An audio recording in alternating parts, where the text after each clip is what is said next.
पुण्यातील प्रादेशिक मनोरुग्णालयामध्ये उपचार घेत असलेल्या तरुणानं गळफास घेत आत्महत्या केली आहे। ही धक्कादायक घटना समोर आली आहे। मिशी वाढवण्यासाठी केमिकल लावल्यानंतर त्याची मिशी गळून पडली होती। या घटनेमुळे तो प्रचंड नैराश्यात गेला। त्यानंतर त्याच्यावर हायपरसायकोसिस या आजारावर उपचार सुरू होते। 2 दिवसांपूर्वी त्याला येरवडा प्रादेशिक मनोरुग्णालयामध्ये दाखल केलं असता त्यानं गळफास घेत आत्महत्या केली।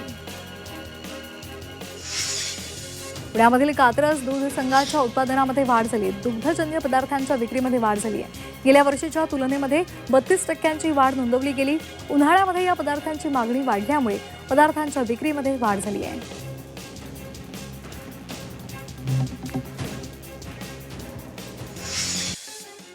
येवल्यामध्ये राज्य उत्पादन शुल्क विभागानं मोठी कारवाई केलेली आहे।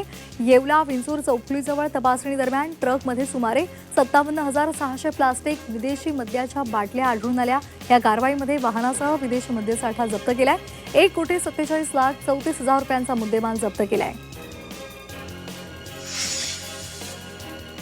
नाशिक मालेगाव नवीन बस स्थानक समोर 2 दिवसांपासून मोठ्या प्रमाणावर पाणी गळती होत होती। पिण्याचं पाणी मोठ्या प्रमाणावर वाया जात होतं। मात्र मनपा प्रशासन याकडे दुर्लक्ष करत असल्यामुळे स्थानिकांनी नाराजी व्यक्त केली आहे। इमामचे नगरसेवक मेराज खान जलील खान यांच्यावर निवडणूक शपथपत्रात तिसऱ्या अपत्याची माहिती लपवून शासनाची फसवणूक केल्या प्रकरणाचा आरोप आहे। या प्रकरणामध्ये सिटी चौक पोलिसांनी मेराज खान यांच्यासह शाळेच्या मुख्याध्यापकांना अटक केली आहे। आणखी 5 जणांविरोधात गुन्हा दाखल केला आहे। छत्रपती संभाजीनगर जिल्ह्याच्या तापमानानं 43.4 अंश सेल्सिअसचा टप्पा गाठलाय।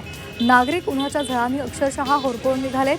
तापमानाची नोंद ही केवळ आकडा नसून जिल्ह्यासाठी धोक्याची घंटा आहे, तर हवामान खात्यानं सतर्कतेचा इशारा दिलाय।